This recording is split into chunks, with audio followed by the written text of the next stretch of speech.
You could feel, it's beautiful to just feel how you feel when you sing. So thank you for that. Thank you to our music ministry. Thank you for that first song, Come Alive, and Raul. It was amazing. I remember I sent that song to Dale a couple of months ago, and he was like, "Are you crazy? That's a hard song." And it was awesome. So thank you to our music ministry. Thank you, by the way, for making me look good in front of the old boss.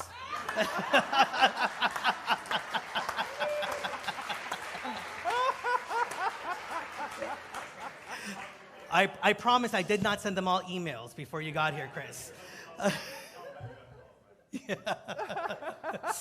So great to have all of you here. So great to be in this presence of the energy that is Unity on the Bay. How many of you are still feeling the sizzle?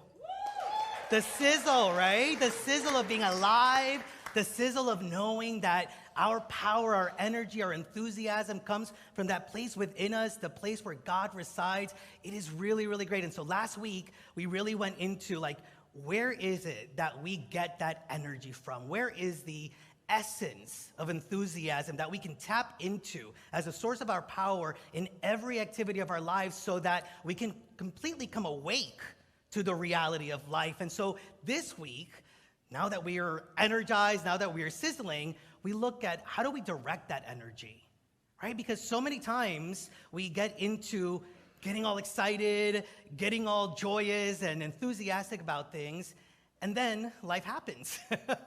And then things show up. And so how do we direct ourselves so that not only can we continue to tap into that power and into that energy, but maintain it and be able to infuse all of our lives, every aspect of our lives with that energy. And so we're going to continue to sizzle today. And last week, some of you remember that I shared with you a bumper sticker that said, "Get involved, the world is run by those who show up." Remember that?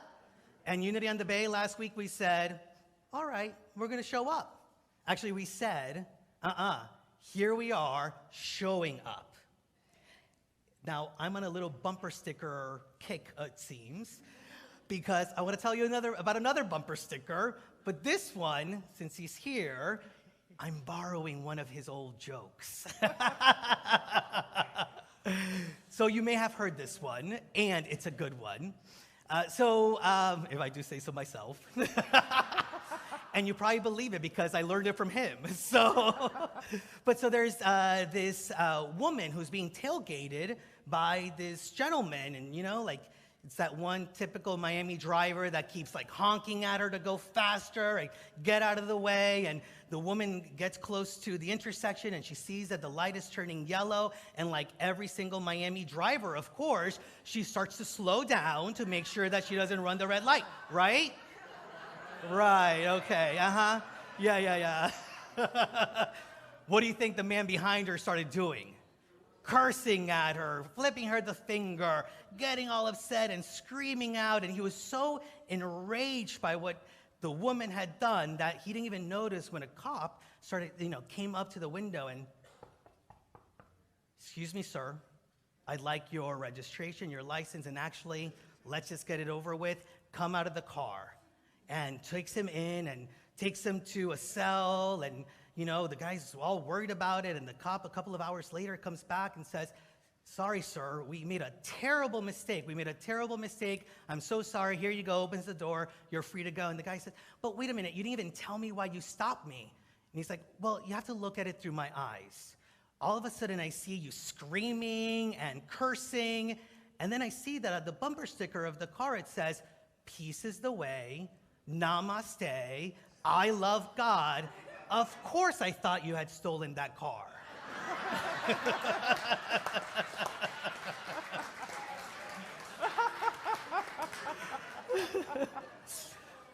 But how many times do we get stuck in that place of, this is what we want to stand for, this is who we want to be, this is how we want to show up, and we're not fully in integrity with it.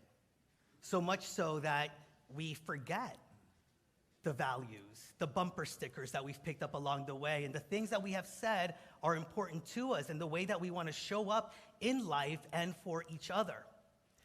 So we're going to talk about that. How do we become more in integrity with what is truly going on within us, what is truly being asked to be expressed through us?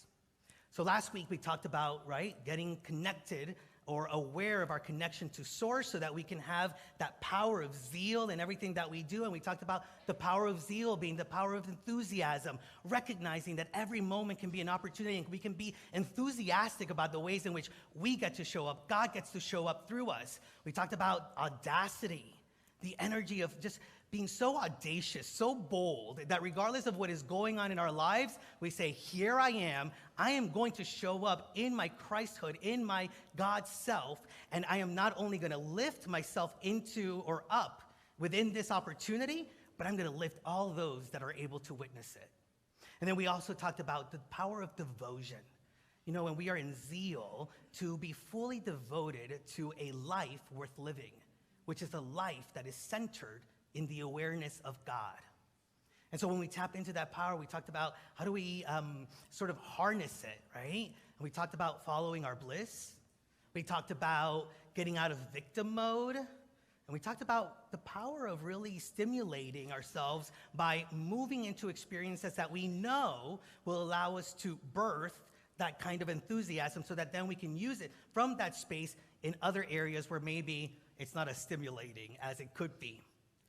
One of the key ways that I believe we can harness that power is by being really clear about how we want to show up in the world, which is, what is it that we value?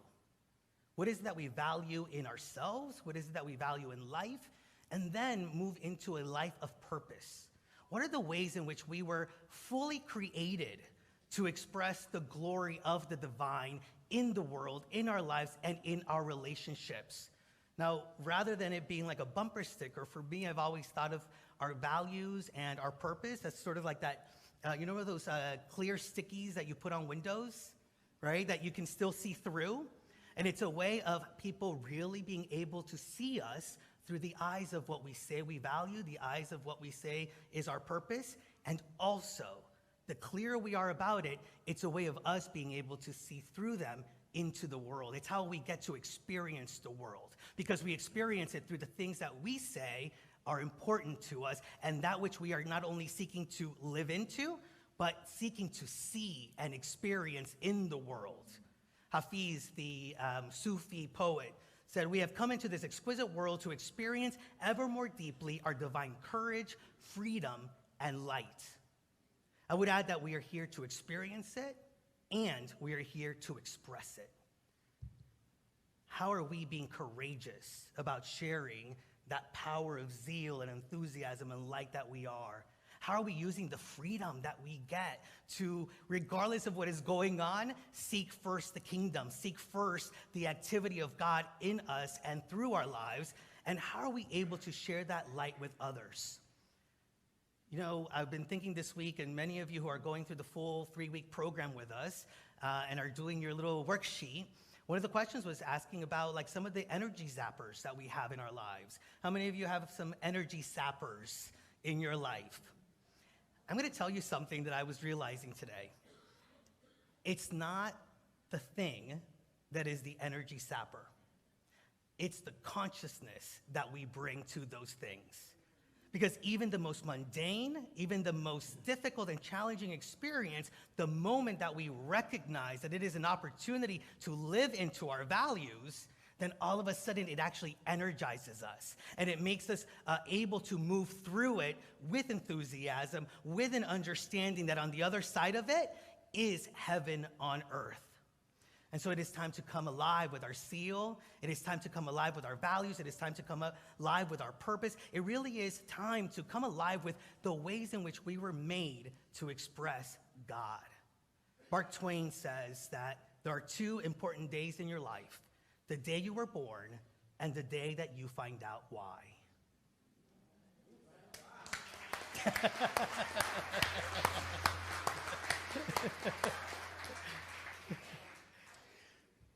So when I departed Miami, last fall, there were really two objectives I had in this illusion of retirement. And I say illusion because the reality is you take yourself with you wherever you go. And I've been busier than I ever was here at Unity on the Bay. So that was a nice thought, but it wasn't a reality. My two objectives were to have quality time with my family, because you may know that in Kansas City I have my son, my daughter, my granddaughter, and my former wife, and we're all very tight, very close family, and that has been a remarkable experience. You know, heaven on earth can be experienced when you're watching your 12-year-old granddaughter play in a volleyball game, and it works really, really well. So that's been delightful. I'm so grateful to be back. I survived my first winter. There were mornings where I did wonder what I had done. There was like this historical Arctic wave that came down over the country. I don't know if it got down this far. I don't think it did, but it certainly got to Missouri, and let me tell you, that was cold. Yeah, we got to about 78. Yeah, it was rough. Oh my God, really? Rough. Yeah. All right, in the summertime, I'll pray for you. In the wintertime, you pray for me, okay? But the other thing that I really wanted to do with all my heart was I felt like I'd reached a point in my life where I had, at least on the level of thought, assembled a way of living that was based on understanding personal values above all else. And I told you many times from this very platform, you have to create your own religion. You cannot look outside of yourself for a template that's going to operate for you, because our individual value systems are just that. They're individual and they're unique. No one else has the same values that you have. And so often, rather than try to understand what's important, what matters to me, we're out there trying to find the solution in any authority figure or religious institution. This is the beauty about unity, though, you see. We don't bring you in here to tell you, you must do this, you must value that, you must believe that. We tell you to go within. You have a direct conduit through prayer to realize the presence of God and know what's important to you. And the reason it's important to know what's important to you is because what matters becomes matter. What matters to you, not to anybody else. My grandma, God rest her soul, she was a wonderful woman. She told me lots of things I should believe in. Some of them I embraced, and some of them I don't. She was the most well-intentioned person on the planet. But this is not an assignment you can give to anybody else, friends. This is your responsibility as a divine being expressing in human format. What's important to you? So what I wanted to suggest, and I'm so grateful, because a few weeks ago, whenever it was that you were at the village and we were having dinner and you invited me to be here, which thank you so much again, because it's such a joy. But to realize you were in the second week of this program where you were going to be talking about values and purpose, and it's like, I love the synchronicity of the universe, don't you? Because this wasn't planned, at least not by our human minds.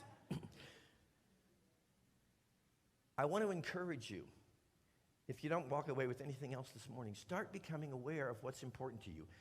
Take a pad of paper or your computer or whatever it is means you want. Start writing down single words that represent what's most important to you. This is very simple. You know, you wake up in the morning and you realize, golly, I really appreciate where I live. Or I appreciate, in my case last winter, that I had heating, central heat. I'm serious. It doesn't matter how mundane it may seem. Write it down. Just start writing down everything that you value.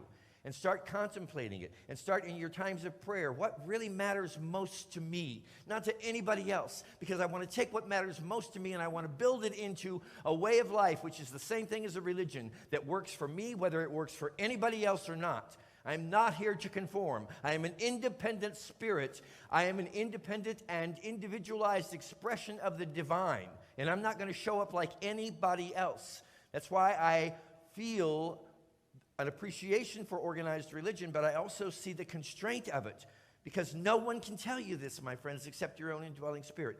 Write it down. Just start making lists and lists of words of things you value, and then begin to take those into your consciousness on a regular basis and begin to formulate a way of life. This is what Charles and Myrtle Fillmore did over 100 years ago. They were in bad shape, and they said, we need help. Somehow they were able to open their minds, open their hearts, and allow the help that was always at hand, just like it is for you and me, to come into their awareness. And what did they do? They tried on beliefs. They tried on values. They tried on different ways of being, different religious persuasions. And if it worked, they incorporated it into their system. And that's how we all ended up sitting in this room today. My question would be, do you have the same level of audacity and courage and zeal to make it happen for yourself?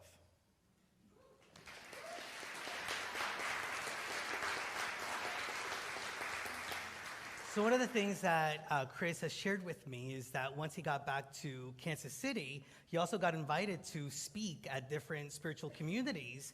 And his purpose, though, one of his purposes for retiring, outside of being with family in Kansas City, was to complete his book. And he was very clear about that. And he shared with me that as he was being invited to other spiritual communities to speak around the Kansas City area, he went to center and discerned, because he was single-mindedly thinking about the purpose of writing his book. And what came to him was this was a part of that. But I just really love that it was an example of really being clear about what you value, what your purpose is, and then when we get invited into different situations, consciously or unconsciously, we have the opportunity to go to center and ask, does this further my purpose? Does this allow me to fully live into my values? And I'm going to ask you there's a couple of different ways in which you can get clear about your values. Today I'm going to share with you one of the ones that I really love and enjoy, which is to just think about the people that are heroes to you. Think of the people that inspire you. Take a moment to think about one person that's a hero or an inspiration. Hint, there's one standing in the podium here as I look at Chris. But what are then the attributes? What are the values that you believe they really express? So for example, if your hero is Superman, could it be because the value of strength is expressed by Superman? For me, Reverend Chris, right, is one of those individuals. And when I think of him, I think of vulnerability, I think of wisdom, I think of love. And I see those values in him because they're reflecting values that I care about. You see, I am able to see through the eyes of who I am and how I want to show up. And so the homework for this week, or we call it growth work around Unity nowadays, the growth work for this week is for you to just take a moment this week and just write down some of those people that are heroes, some of those people that inspire you. What are some of the attributes that they hold, and see if there's any themes that you find. And if there are, I really invite you to discern and question, wow, am I seeing it because this is important to me? And when something is important to us, it's important that we show up as that. If we say that love is important for us to experience, guess what? We have to remind ourselves to show up as love. If we say that we really value peace, it's not about seeking the experiences that are going to be peaceful. It's about embodying peace so that anything that we step into has the ability or has the expression of peace as part of it. Now, the other piece to that is the purpose. And I really invite us to look at what our purpose in life is. And we have our inner purpose, which I believe is to just know ourselves and experience ourselves as the divine and unleash it.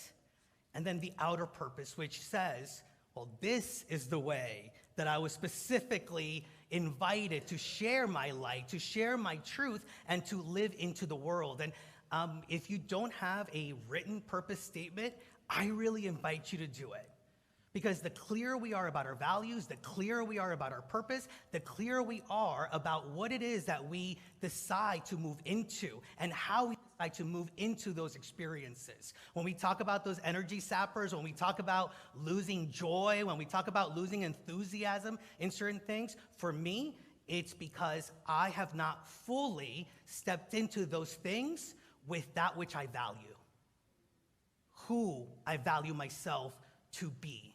And I have to share with you, some of you have heard my purpose statement before, but my purpose statement is to boldly and compassionately awaken the human family.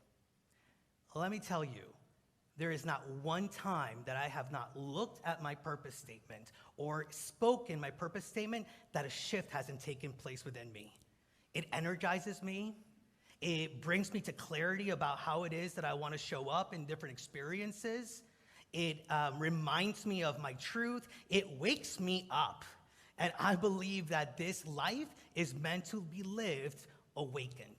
It is the awakened life. It is the awakened doing. And for so long, as Chris was saying, our purpose has been defined by outside forces, who our parents thought we should be, what the teacher thought we were good at, or past hurts, past fears, even this fear of recognizing fully our truth. So many of us play it small. So many of us stay in our comfort zone when we aren't meant to do that. And that may be why we don't feel the zeal, we don't feel the energy, because we are not allowing ourselves to really say yes to spirit that is asking us to play large, to be as large as spirit and God is within us. Eckhart Tolle says that awakened doing is the alignment of your outer purpose, what you do, with your inner purpose. Awakening and staying awake. And so when you are losing enthusiasm, joy, is it an opportunity to ask, am I on purpose? Am I truly showing up as the things that I say I value in others and in life? And what is in this experience able to shift me into living this experience as heaven on earth? When we move into our purpose and when we move and are clear about our values, we fully live into our bliss. Because, like looking for opportunities to live our bliss, don't we need to know what brings us bliss and be clear about that so that we can choose those things? To get out of the victim mode, the moment that we live on purpose is the moment that we recognize that we are the creators of life, that life is happening through us and not at us. And the moment we do that and that we're open to that fully, there is no victim anymore, because we take on the power, we take on the experience, we take on the moment for what it truly is. And when we do all of that, it stimulates every area of our life, because when we're on purpose, we realize that maybe even the other things are just an opportunity to fully live into it and maybe to support us in living our purpose more fully.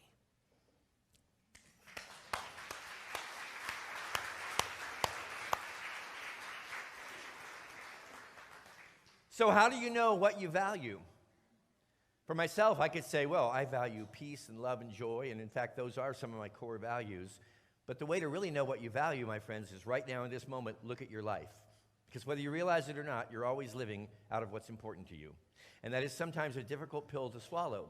Because if there's something showing up on the screen of your life that you don't like, you have to take responsibility. And you have to say to yourself, what is happening in my life is happening because I want it to happen. Ouch. Now, I'm not going to force that down your throat any more than anybody could have forced it down my throat before I was ready to hear it, but I've come to believe that, my friends. What is happening in my life is happening because I want it to happen, and I want it to happen because whether I'll admit it to you or not, I value it. What comes to mind for me just now in this moment is cigarettes. I really valued cigarettes for many, many years, but I would never, ever say publicly that I valued cigarettes, because who would value cigarettes? But it wasn't until I got to the point of realizing that I did place merit and value and importance on the activity itself and the habit that I finally began to detach myself enough to be able to stop it. It's not until you own what you value right now that you can begin to watch it evolve. You can do a quick values inventory. Look at your bank account. Look at your calendar. Where's your time going? Where's your money going? What's occupying space in your environment? Write it down. You may end up with 100 different single words that represent what's important to you. And that's when the process begins of really entering into a period of discernment to bring those words under different umbrellas or categorizations that bubble and boil down into your core values. Then you can take those core values, which for myself are praise, peace, love, joy, health, and wealth. And those may sound rather generic. There's supporting goals under each one of those. But when I have a decision to make or I have an activity to either enter into or not, I can come back to those core values and use them as my guides, because I can say, this I know through now for me years of investment of time in this, what's really important. I'm very, very clear on that, and it really helps the process. You can take those core values then and you can build them into what you're talking about, which is a purpose statement for your life. A purpose statement. Why am I here? Not because of why anybody else thinks I ought to be here. I've taken the time to do the most important work anybody can ever do, and that is to figure out what the heck matters to me. Because I realize my mind is a mechanism through which what matters to me is constantly being replicated, produced, and projected out into this world. And here's the good news. Best thing I can tell you all day today is that there is nothing more powerful on this planet than a person who knows what is important to them, who knows what matters to them, who does their best to live in authenticity and integrity with it, and move out into this world to make a positive change for the better. How many of you really want to, from the heart of hearts, make this world a better place? It starts with you knowing what matters to you. Sounds rather selfish. It's the most generous act you'll ever enter into.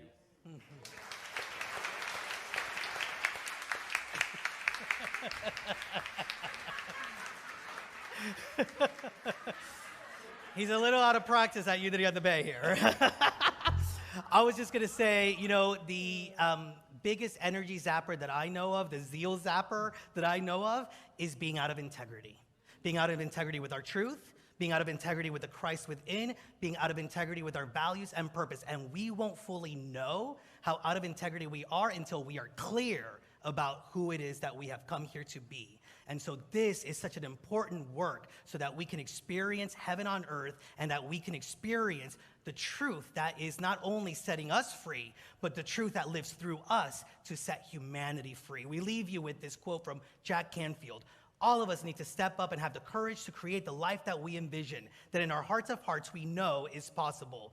We all need to tap into our deepest essence, discover our true life purpose, transcend our fears, limiting beliefs, and self-doubt, and live lives of passionate expression.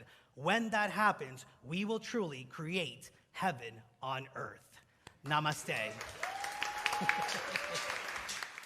Thank you for visiting our YouTube channel. We post new videos every week to keep you positive, present, and inspired to your divinity. So now please click on the subscribe button below and hit the notification bell. Remember to share this with your friends and family. We love you, we behold the Christ in you, and we see you doing great things.